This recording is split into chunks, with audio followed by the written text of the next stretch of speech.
Assalamualaikum warahmatullahi wabarakatuh. Waalaikumsalam. Alhamdulillahilladzi asbahna bi fitratil Islam. Wassalatu wassalamu ala khairil anam wa ala alihi wa ashabihi al-kiram. Asyhadu an la ilaha illallah wa asyhadu anna Muhammadan abduhu wa rasuluh. Subhanaka la ilma lana illa ma 'allamtana innaka antal alimul hakim. Rabbi shrah li sadri wa yassir li amri wa hlul 'uqdatam min lisani yafqahu qawli. Wa qala ta'ala fi kitabihil karim wa huwa asdaqul qailin. A'udzu billahi minasy syaithanir rajim. Bismillahirrahmanirrahim. Ya ayyuhalladzina amanu kutiba 'alaikumus shiyamu kama kutiba 'alal ladzina min qablikum la'allakum tattaqun.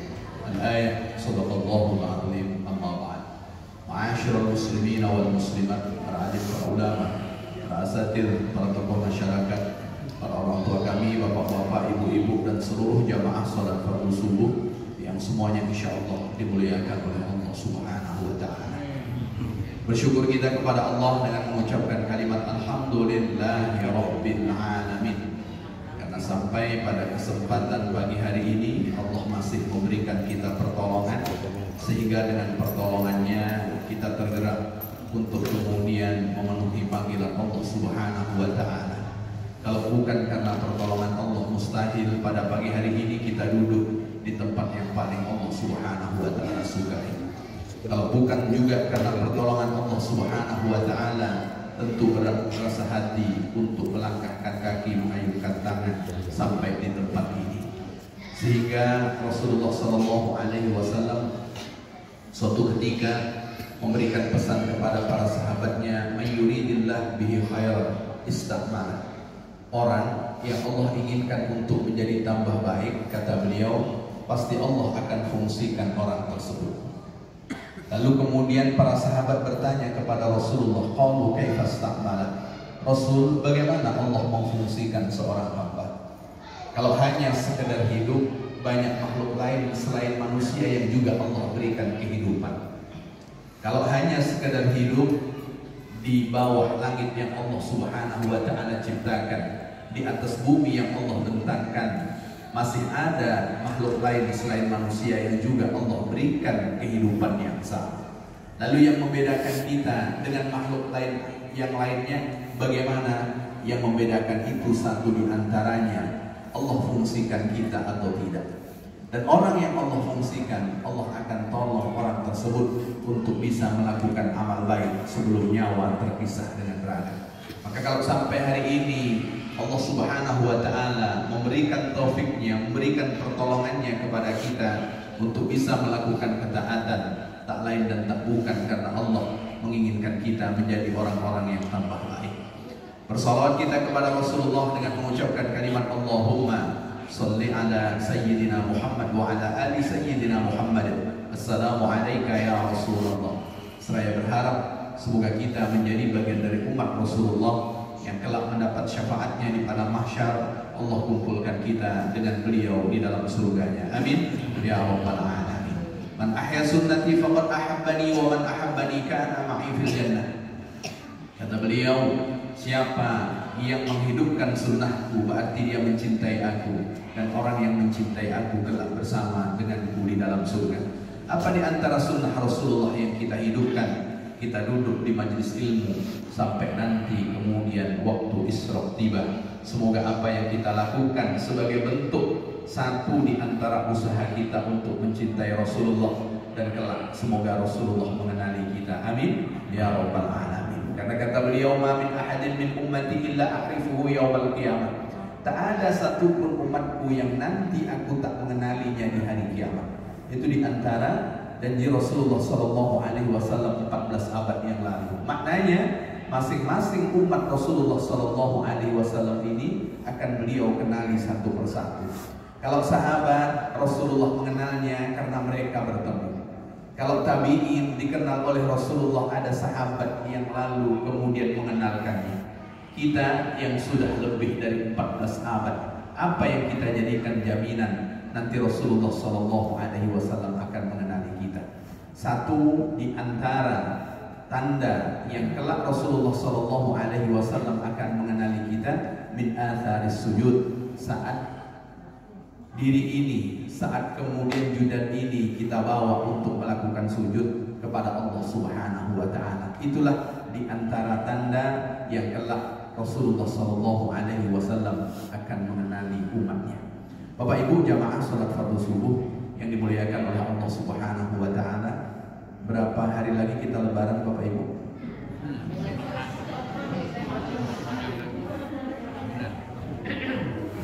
Dahulu waktu kecil-kecil kalau puasa yang selalu diingat kapan lebaran. Makanya kalau sudah jadi bapak-bapak dan emak-emak, saat puasa yang dihitung kapan lebaran, maka mau tak mau kita kembali lagi ke masa kecil itu.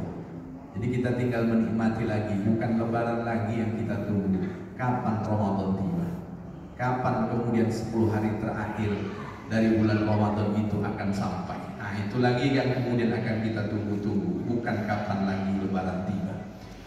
Makanya Bapak Ibu yang dimuliakan oleh Allah Subhanahu wa Ta'ala, pada kesempatan pagi hari ini saya akan menyampaikan beberapa untayan nasihat yang didokumentasikan oleh Imam Ibnu Hajar Al-Asqalani rahimahullah.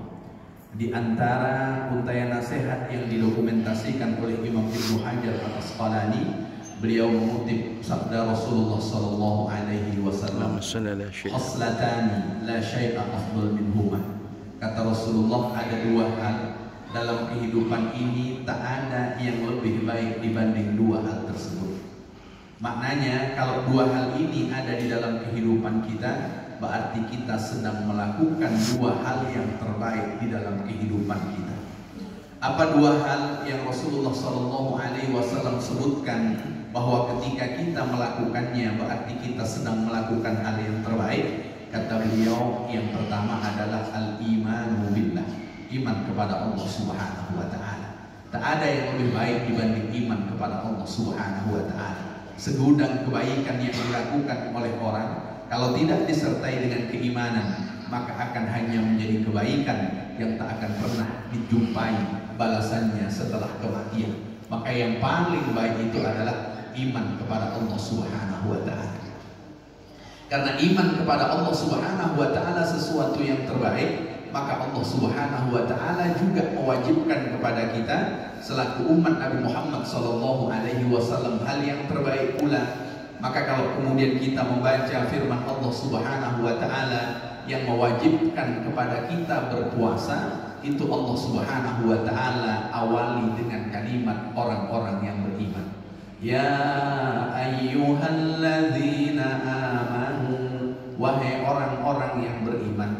Allah tidak panggil ya ayyuhan nas, wahai manusia, tapi kemudian Allah panggil ya ayyuhalladzina amanu, wahai orang-orang yang beriman. Maknanya ketika Allah Subhanahu wa Ta'ala wajibkan sesuatu yang akan menambah kebaikan seseorang, Allah Subhanahu wa Ta'ala awali dengan kalimat iman.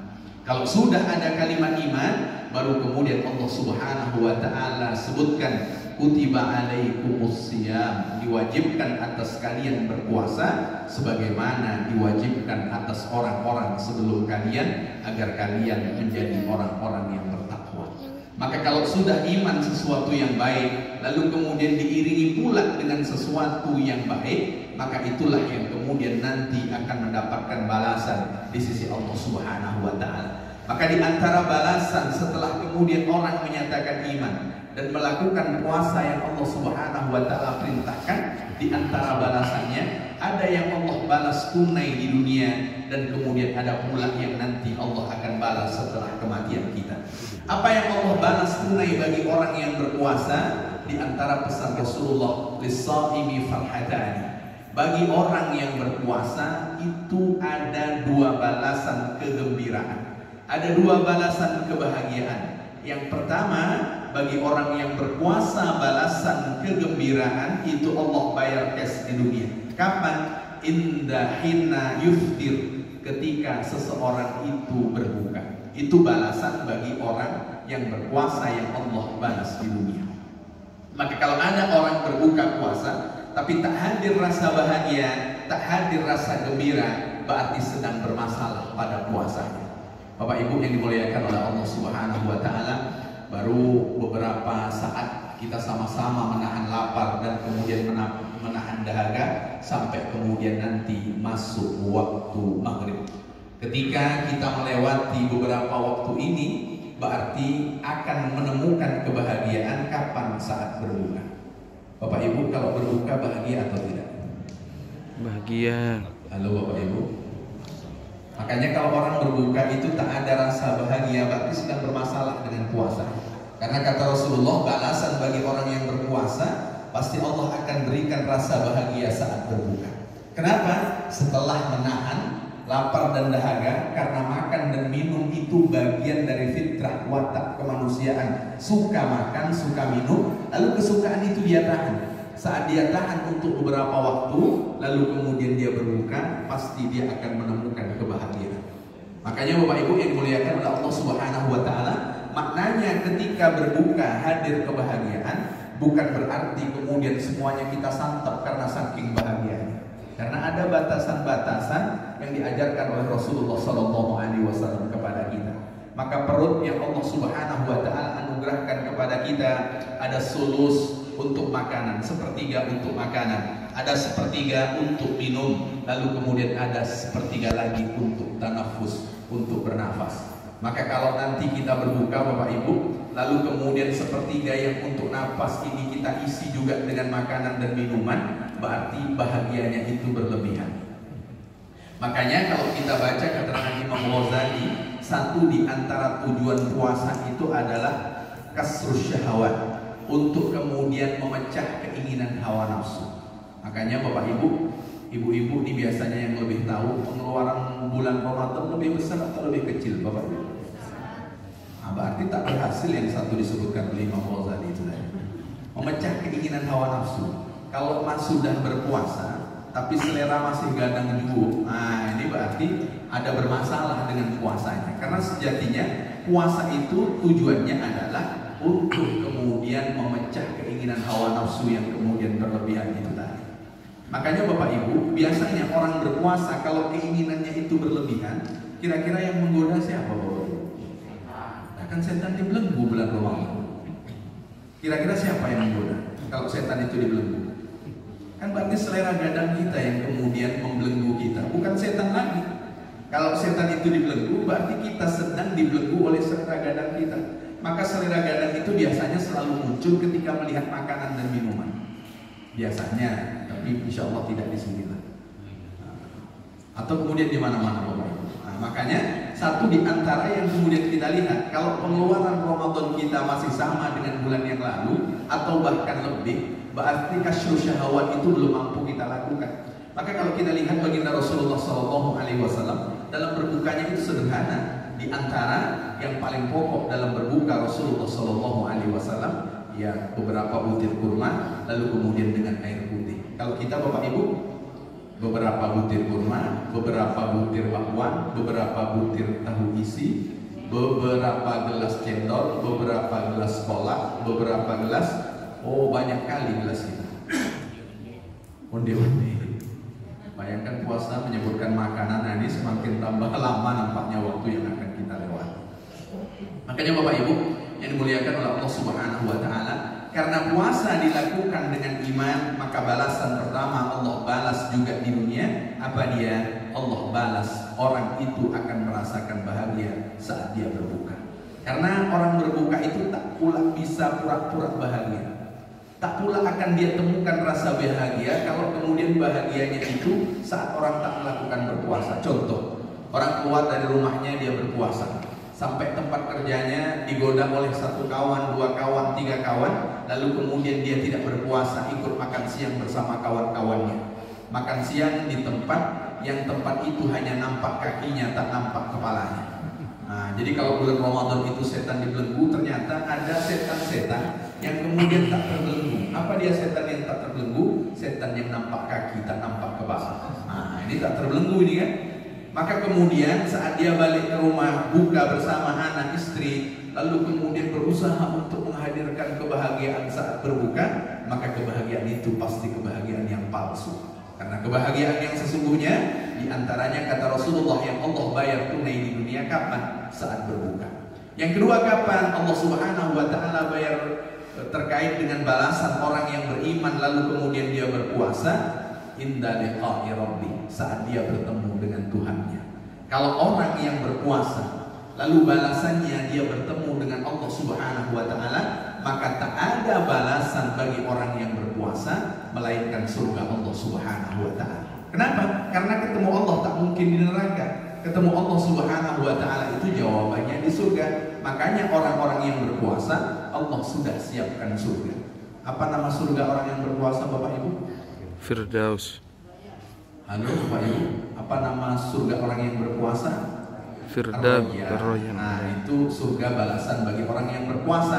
Dan surga ini tidak akan dimasuki selain orang-orang yang berpuasa. Maka nanti malaikat akan mencari ketika nanti kita berada di hari kiamat. Ketika kita menuju pengadilan Allah Subhanahu wa taala, satu di antara yang dicari oleh para malaikat untuk masuk ke surga Rayyan, aina shaimun, mana orang-orang yang dahulu melaksanakan puasa. Maka merugi kalau kita jumpa dengan bulan Ramadan. Bulan Ramadan hanya sekedar kita lewati.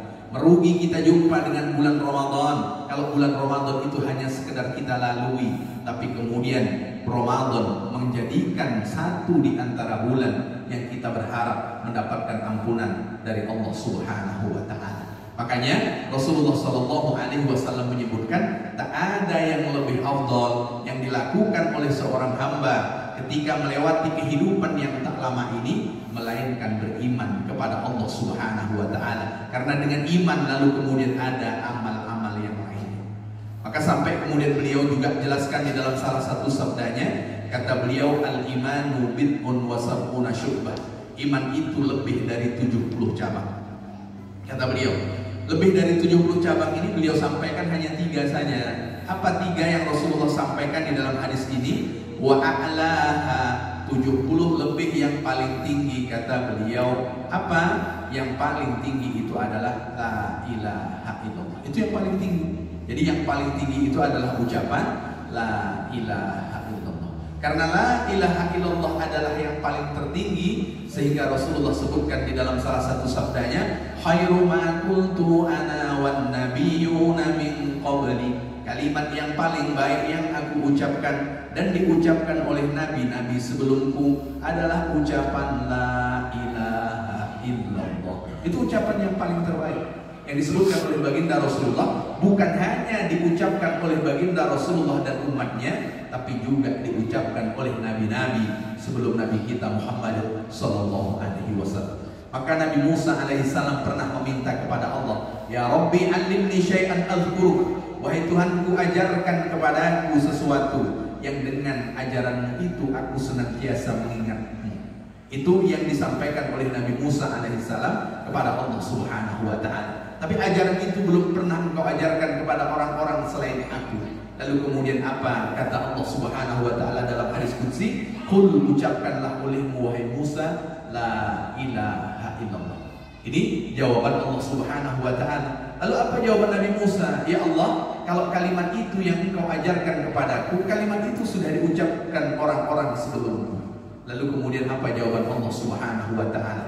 Lau wudi'at, kalaulah seandainya nilai la ilaha illallah fi akuffatin, diletakkan di satu sisi timbangan, lalu kemudian wal aradina sab'ah, bumi 7 kali lapis di sisi timbangan yang lain, begitu juga langit 7 kali lapis di sisi timbangan yang lain, lamalat, kata Allah, maka akan lebih berat ucapan la ilaha illallah. Makanya orang yang wafat mengucapkan kalimat la ilaha illallah karena nilai la ilaha illallah itu paling berat, tak ada balasan baginya melainkan surga Allah Subhanahu wa ta'ala. Man akhiru kalami la ilaha illallah dakhala al-jannah. Orang yang ucapan terakhirnya saat nyawa terpisah dengan raga adalah ucapan la ilaha illallah, dia akan menjadi satu di antara orang yang Allah masukkan ke dalam surga. Bahkan Rasulullah juga menyatakan, ja'ani Jibril, Jibril datang kepadaku. Bapak Ibu pernah didatangi Jibril? Halo Bapak Ibu. Mikail atau Israel Bapak Ibu? Kan ada lagu Bapak Ibu dahulu itu, bila Israel datang memanggil. Udah ada datangin Bapak Ibu? Belum, baru diintai-intai saja. Nah, apalagi yang 60 ke atas ini semakin banyak Israel mengintainya. Dah ditengok-tengok ini. Kata Allah jangan dulu, tunggu nanti jumpa malam Lailatul Qadar. Nah, itu diantaranya, jadi intai-intai juga. Makanya Rasulullah sebutkan bahwa ketika sudah masuk di usia itu kita diintai-intai oleh malaikat pencabut nyawa. Akmaru ummati ma baina sittin wa sab'in. Mayoritas umur umatku antara 60 sampai 70. Ini mohon maaf Bapak Ibu yang 60 sampai 70 bukan menakut-nakuti, tapi itu diantara yang disebutkan oleh baginda Rasulullah SAW. Tapi tak menutup kemungkinan yang lebih muda juga ada yang dipanggil oleh Allah Subhanahu Wa Taala. Tapi kapanpun kita dipanggil oleh Allah, semoga kita sudah menjadi orang-orang yang Allah ampuni. Amin. Amin. Siap dipanggil sebelum Lebaran Bapak Ibu? Oh siap ternyata banyak yang siap. Biasa yang repot sosial kematian nanti kalau bersama-sama ya. Bapak Ibu yang dimuliakan Allah Subhanahu Wa Taala, itu yang disebutkan oleh baginda Rasulullah SAW. Kalau iman itu sesuatu yang terbaik, maka iman yang tertinggi itu kata Rasulullah yang beliau sebutkan adalah ucapan la ilaha illallah. Itu yang paling tinggi yang disebutkan oleh Rasulullah SAW. Kemudian yang kedua, kata Rasulullah setelah beriman kepada Allah, amal apa yang paling baik dilakukan oleh orang? Yang kedua, kata Rasulullah, wan naf'u bil muslimin, memberikan manfaat kepada sesama muslim. Itu yang paling baik. Kalau hanya hubungan kita dengan Allah yang baik, tapi yang kedua ini tidak muncul, berarti ada masalah hubungan kita dengan Allah Subhanahu Wa Taala. Maka puasa mengajarkan kepada kita baik hubungan kita dengan Allah, baik pula hubungan kita dengan sesama. Dari mana kita tahu bahwa puasa mengajarkan itu? Karena di antara yang Rasulullah SAW sebutkan, man aftara shaiman, orang yang memberikan perbukaan orang yang berpuasa. Tak mungkin orang mau memberikan perbukaan kepada orang yang berpuasa melainkan atas dorongan kepedulian terhadap sesama. Maka kalau puasa hanya memperbaiki bagaimana ibadah kita dengan Allah saja, sementara hubungan kita dengan sesama manusia tidak kita perbaiki, berarti ada masalah, ada kesenjangan antara puasa dan kehidupan sosial kita. Maka orang yang paling baik itu bukan hanya berbicara tentang imannya kepada Allah, tapi juga berbicara tentang wan naf'u bil muslimin, memberikan manfaat dengan sesama muslim. Lalu bagaimana cara orang memberikan manfaat dengan sesama? Di antara yang disebutkan oleh Imam Nawawi Al-Bantani, orang memberikan manfaat dengan sesama, yang pertama itu bil maqal, dengan tutur kata. Jadi dengan tutur kata, makanya Ramadan kan mengajarkan kepada kita bagaimana bertutur kata supaya tak ada dusta, supaya tak ada penipuan, supaya tak ada kebohongan. Maka kamin shaimin, kata Rasulullah, banyak orang yang melakukan puasa, laisa lahu min siyamihi illal ju' wal atas. Puasa yang dia lakukan hanya dapat lapar dan dahaga saja. Kenapa? Karena tutur katanya tak memberikan manfaat kepada sesama. Kapan tutur kata itu tak memberikan manfaat kepada sesama? Satu di antaranya man lam yada' qaula zur, berpuasa dia tapi dia masih berdusta. Ini menunjukkan tutur katanya tak bermanfaat. Kenapa? Karena dia berdusta, karena dia berbohong, karena dia menipu. Nabi Ibrahim alaihissalam, Bapak Ibu, saat di padang mahsyar yang Rasulullah SAW ceritakan, datang umat menjumpai Nabi Ibrahim. Ya Ibrahim, anta khalilullah. Wahai Nabi Ibrahim, engkau kekasih Allah Subhanahu Wa Taala di muka bumi. Engkau kekasih Allah Subhanahu Wa Taala di muka bumi. Isfa' lana, berikan syafaatmu kepada kami. Lalu kemudian apa jawaban Nabi Ibrahim alaihissalam? Kata Nabi Ibrahim alaihissalam, di dunia dahulu aku pernah berbohong 3 kali. Ini kata Nabi Ibrahim, berbohong 3 kali saja, berpikir tak bisa memikirkan orang lain, hanya memikirkan diri sendiri, bagaimana nanti selamat saat diaudit oleh Allah Subhanahu Wa Taala. Berapa kali Nabi Ibrahim berbohong, Bapak Ibu? 3 kali. Kita berapa kali, Bapak Ibu? Lupa Pak Ustaz, berapa kali?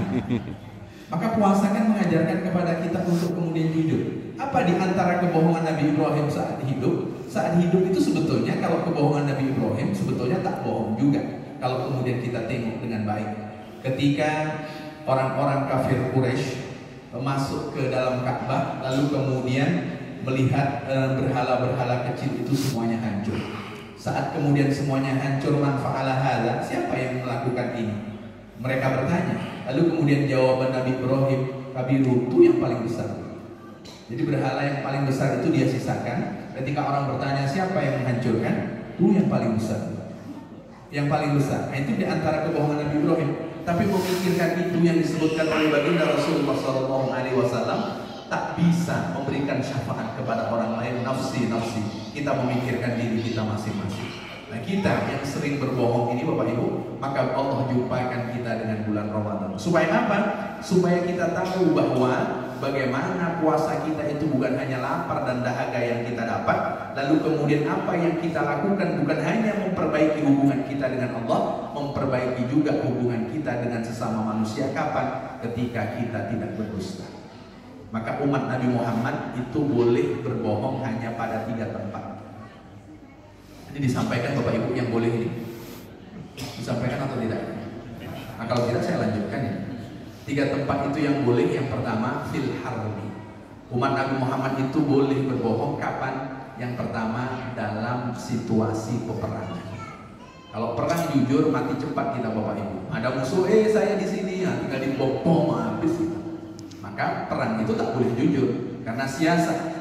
Kemudian yang kedua, kapan umat Nabi Muhammad itu boleh berbohong? Yang kedua, fisulhi bainal khosmain, mendamaikan 2 orang yang sedang bertikai.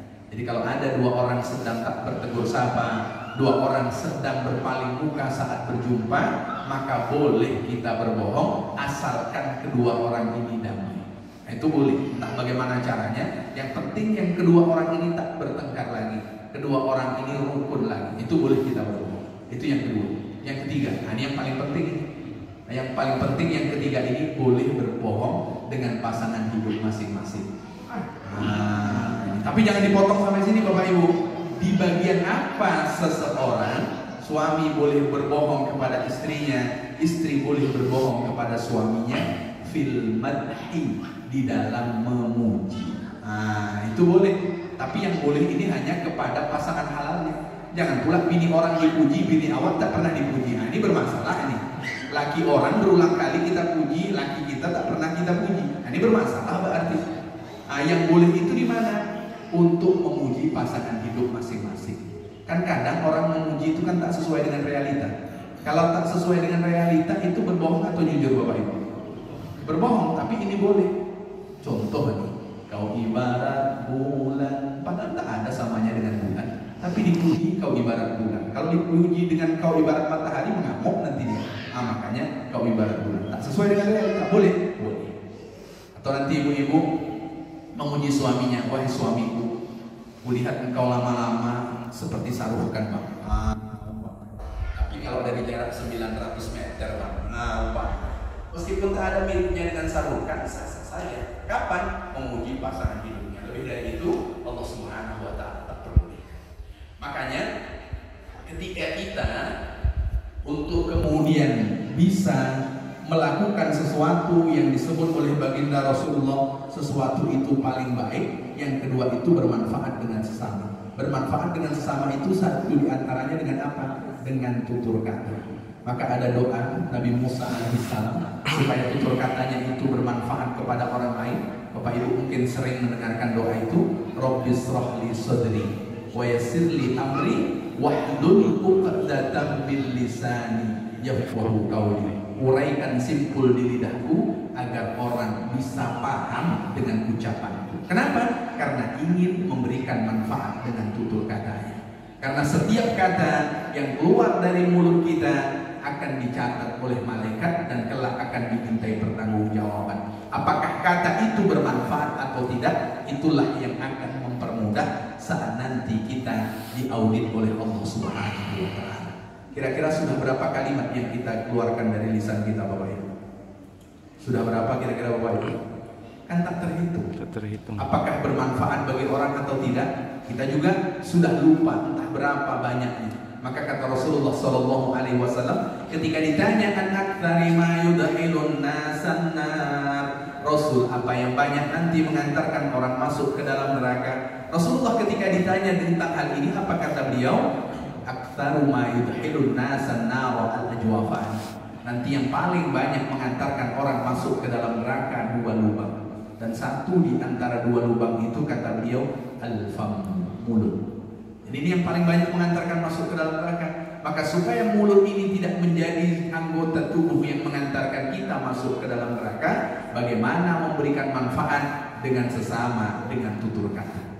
Kan tak semua orang tutur katanya bisa dimaknai dengan baik. Tak semua orang tutur katanya bisa langsung orang paham. Lalu kalau seandainya kita bermasalah dengan tutur kata, apakah sudah berhenti kita memberikan manfaat kepada sesama? Jawabannya belum. Karena ada yang kedua. Yang kedua, kalau tak bisa dengan tutur kata, bil jahi, dengan kekuasaan. Bapak Ibu, orang memberikan manfaat dengan kekuasaan atau kemudian dengan dirinya sendiri tanpa kekuasaan, itu pasti berbeda tentang berapa penerima manfaatnya. Kalau dengan kekuasaan hanya dengan satu tanda tangan, maka akan banyak orang yang kemudian memberikan manfaat.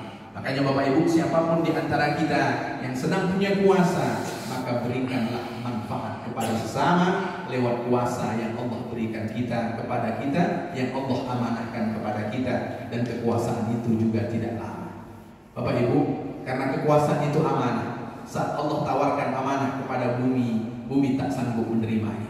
Allah tawarkan amanah kepada langit, langit tak sanggup menerimanya. Allah tawarkan juga amanah kepada gunung, maka ketiga makhluk Allah itu fa'abaina. Tak ada yang sanggup. Tak ada yang sanggup. Saat amanah itu Allah Subhanahu wa taala tawarkan kepada manusia, baru kemudian manusia mengatakan sanggup. Maka siapapun di antara kita yang mendapatkan amanah kekuasaan supaya iman tetap terjaga, lalu kemudian nilai manfaat kepada sesama tetap ada, maka berikanlah manfaat dengan kekuasaannya. Dengan kekuasaan. Maka kalau dengan kekuasaan tentu nilai manfaatnya akan lebih bisa menyebar luas. Ini yang kedua. Yang ketiga Bapak Ibu, kalau dengan kekuasaan karena tak terpilih, nyalon RT tak terpilih, nyalon RW tak terpilih juga, nyalon kepala desa tak cukup syarat, dan kemudian seterusnya. Lalu apakah sudah tertutup kita untuk memberikan manfaat kepada sesama? Jawabannya belum, karena ada yang ketiga. Yang ketiga itu memberikan manfaat dengan apa? Bilma, dengan harta. Nah, itu kita memberikan manfaat kepada sesama. Bapak Ibu yang dimuliakan oleh Allah, harta yang Allah berikan kepada kita itu titipan atau tidak Bapak Ibu? Titipan. Bahkan kadang mohon maaf, harta yang ada pada kita itu hanya sekedar tempat singgah kita. Hanya sekedar tempat tinggal. Contoh, harta yang hanya sekedar menjadi tempat singgah kita ini hanya sekedar tempat singgah. Mohon maaf Bapak Ibu, di rekening masing-masing ada berapa ratus juta Bapak Ibu? Halo? Ini tanya ibu-ibu dulu. Bu, ada 200 juta di rekening Bu. Nanti Pak Ustadz minta kalau saya sebut, saya diam aja kalau gitu.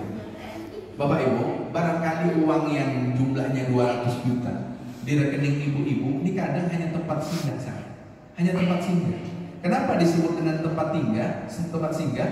Karena kadang belum sempat kita makan, belum sempat kita gunakan, hanya mengonggok saja di rekening, lalu kemudian kita meninggal. Kira-kira rezeki siapa ibu-ibu? 200 juta yang ibu-ibu simpan di rekening itu rezeki siapa kira-kira? Halo Bu? Untuk ahli waris. Ya untuk ahli waris kan? Untuk anak laki-laki, untuk anak perempuan. Anak laki-laki 2 bagian dari anak perempuan. Lalu suami dapat Bu? Dapat, berapa itu dapatnya Bu? Kalau punya anak yang saya sebutkan berapa dapatnya? Seperempat dari 200 juta berapa? 50 juta, cukup untuk modal lagi Pak? Makanya jangan simpan uang banyak-banyak di rekening ibu. Kita ini kadang mohon maaf hanya tempat singgah saja. Tempat singgah. Hanya tempat singgah saja kita ini. Begitu juga bapak-bapak ada uang banyak di rekening, lalu kemudian uang itu belum sempat dipakai meninggal, maka kita hanya tempat singgah saja. Maka sebetulnya rezeki itu yang mana? Rezeki itu kata Imam Sya'rawi rahimahullah, uang itu ternyata finansial itu urutan ketiga. Rezeki yang paling tinggi itu yang mana? rezeki yang paling tinggi itu Allah berikan kita kesempatan usia yang dengan usia itu kita tambah dekat kepada Allah. Itu rezeki yang paling paripurna. Tak ada yang lebih dibanding itu. Maka kata Rasulullah, wa inna minas sa'adah, satu di antara kebahagiaan, dan kebahagiaan itu adalah kebahagiaan yang bukan fata morgana. Apa dia? Ayatullahu umurul abdi, ketika Allah berikan seorang hamba usia panjang, ketika Allah berikan seorang hamba kesempatan, bukan hanya usia dan kesempatan yang dia dapat, hatta yarzuqahul inabah, sampai Allah rezekikan kepada yang bersangkutan inabah. Jadi Allah menggunakan bahasa rezeki yang disebutkan oleh baginda Rasulullah, Allah rezekikan dia kembali dekat kepada Allah Subhanahu wa ta'ala. Itu rezeki yang sesungguhnya. Itu rezeki yang sesungguhnya yang disebutkan oleh Imam Sya'rawi, yang kemudian juga dijelaskan oleh baginda Rasulullah SAW.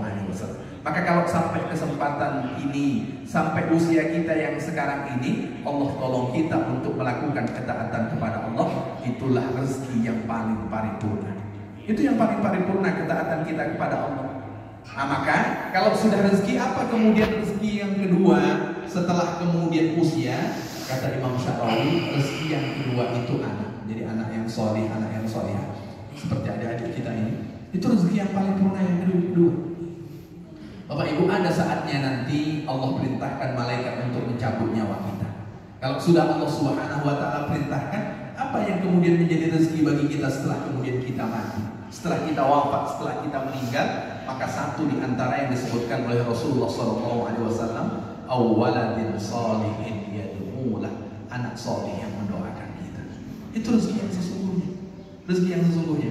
Maka ketika Nabi Nuh alaihissalam ketika meminta kepada Allah agar Allah hancurkan semua orang-orang yang kafir, semua orang-orang yang tak mau menyembah Allah, maka kemudian Allah Subhanahu wa ta'ala hadirkan banjir bandang. Lalu kemudian anak dan istri Nabi Nuh itu kan lari ke gunung, lari ke bukit supaya selamat. Semakin lari semakin naik air itu, semakin lari semakin tinggi genangan air itu.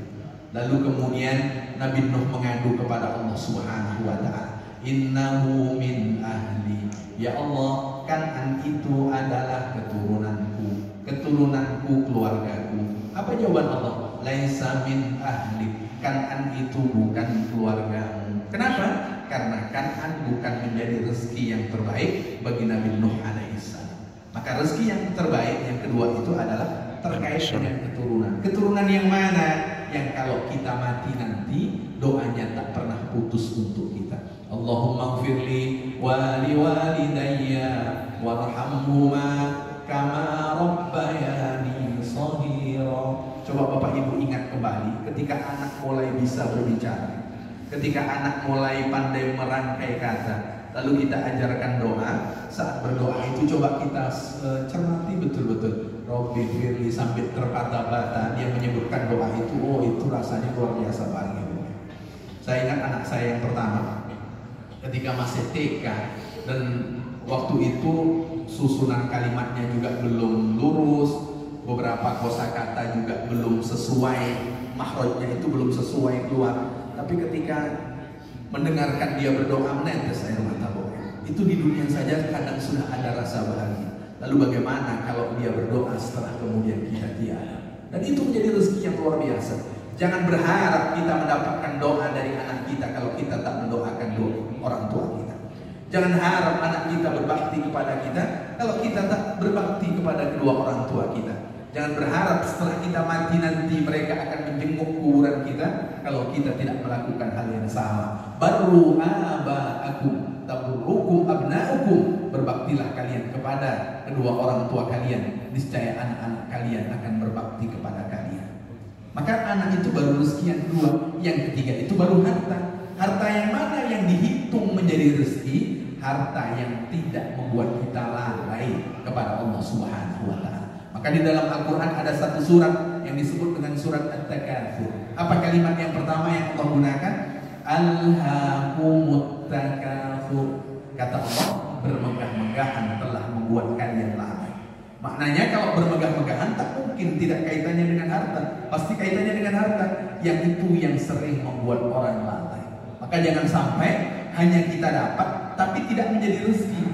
Kan banyak orang yang mendapatkan sesuatu dari apa yang dia inginkan tak menjadi rezeki. Kenapa? Karena tak mengantarkannya dekat kepada Allah Subhanahu wa taala. Maka kata Imam Ibnu Qayyim Al-Jauzi, asyratun la tanfa. Ada 10 hal yang tak bermakna bagi seseorang saat hidup. Satu di antaranya adalah harta yang kita cari susah payah, bahkan kadang pergi dari rumah sebelum matahari terbit, balik ke rumah setelah matahari senja. Pergi dari rumah ketika selesai sholat asar, pulang ke rumah saat azan subuh